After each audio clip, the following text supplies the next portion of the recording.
ഞാൻ തിരിച്ച് ഹാഷ്മിയോട് ഒരു ചോദ്യം ചോദിച്ചു. ഞാൻ മാറ്റി പറഞ്ഞ 5 അഭിപ്രായങ്ങൾ പറഞ്ഞിട്ട് പോകൂ ഹാഷ്മി എന്ന് പറഞ്ഞപ്പോൾ ഹാഷ്മി എടുത്ത വായിൽ പറഞ്ഞത് ബിഗ് ബോസിൽ പോകുന്നില്ല എന്ന് പറഞ്ഞിട്ട് പോയില്ല എന്നുള്ളതാണ്.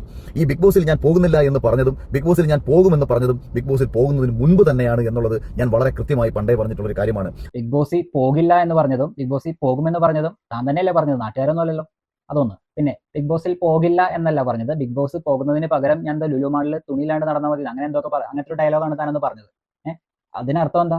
അത്രയ്ക്കും മോശമായ ഒരു പരിപാടിയാണ്, അതിൽ ഞാൻ ഒരിക്കലും പോകില്ല എന്ന രീതിയിലാണ് പറഞ്ഞത്. എന്നിട്ടും താൻ പോകും എന്ന് പറഞ്ഞപ്പോഴാണ് ജനങ്ങളിട്ട് കളിയാക്കാൻ തുടങ്ങിയത്. അതല്ലാതെ മര്യാദക്ക് പറയുകയാണെങ്കിൽ ഒരു കുഴപ്പമുണ്ടായിരുന്നില്ല. ലൈക്ക് ബിഗ് ബോസ് എനിക്കിപ്പോൾ താല്പര്യമില്ല, അതുകൊണ്ട് എനിക്ക് പോകാൻ ചാൻസ് ഇല്ല എന്ന രീതിയിൽ പറയുകയാണെങ്കിൽ ഓക്കെ, നമുക്ക് മനസ്സിലാക്കാം. ഇത് അമ്മാതിരി ഡയലോഗ് അടിച്ചിട്ട് പിന്നെ നാണമില്ലാണ്ട് വീണ്ടും അങ്ങോട്ട് കയറി ചെന്നില്ലേ. ഇപ്പൊ എന്താ, ഇപ്പൊ നീ ബിഗ് ബോസിലൂടെയല്ലേ ജീവിക്കുന്നത്? ഇപ്പൊ ബിഗ് ബോസിന്റെ പുതിയ സീസൺ വന്നിട്ടില്ല, അതിന്റെ ജഡ്ജും നീ തന്നെയല്ലേ. എനിക്കൊരു ഡൗട്ട് എന്താണെന്ന് വെച്ചാലേ, നീ അന്ന് ബിഗ് ബോസിന് അത്രയ്ക്ക് മോശമായിട്ട് പറഞ്ഞുകൊണ്ട് ബിഗ് ബോസ് ടീം, അതായത് ഏഷ്യാനെറ്റ് തന്നെ നിനക്ക് പണി തന്നതാ. നീ ഇനി ജീവിതകാലം മുഴുവൻ ബിഗ് ബോസിലൂടെ ജീവിച്ചാൽ മതി എന്നുള്ളൊരു നീ അനുഭവിക്കുക എന്ന് വിചാരിച്ചിട്ടായിരിക്കും.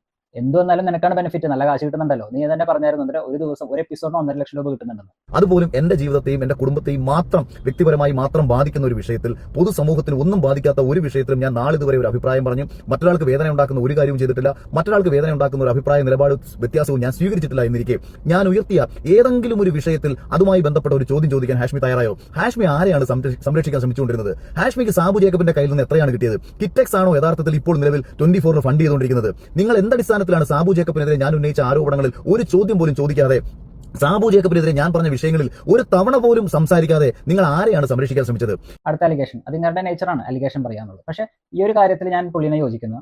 പുള്ളി ആ പാർട്ടി വിട്ടത് സാബു ജേക്കബായിട്ടുള്ള പ്രശ്നത്തിലാണല്ലോ, അതിനെപ്പറ്റി ഒന്നും ചോദിച്ചില്ല എന്ന് പറയുന്നുണ്ട്. ഈ ജനകീയ കോടതിയിൽ ഞാൻ കണ്ട പോർഷനിലും ഇതിനെപ്പറ്റി ചോദിച്ചിട്ടില്ല. അപ്പൊ അങ്ങനെയാണെന്നുണ്ടെങ്കിൽ അത് ഹാഷ്മിയുടെ ഭാഗത്തെ മിസ്റ്റേക്ക് ആണ്. കാരണം അതും ചോദിക്കണമായിരുന്നു. കാരണം ഒരാളെ വിളിച്ചിട്ട് അയാളുടെ കുറ്റം മാത്രമല്ല ചെയ്യേണ്ടത്, അയാൾക്ക് പറയാൻ എന്താ ഉള്ളത് അതും കൂടെ കേൾക്കണമല്ലോ. അപ്പൊ ഈ കാര്യം കൂടെ ഉൾപ്പെടുത്താമായിരുന്നു. ഇനി അത് ചോദിച്ചിട്ടുണ്ടോ ഇല്ലോ എന്ന് അറിയില്ല. നിങ്ങൾ കണ്ടിട്ടുണ്ടെങ്കിൽ ഒന്ന് കമന്റ്സിൽ ഒന്ന് മെൻഷൻ ചെയ്യൂ എന്താണ് ശരിക്കും നടക്കുന്നത്.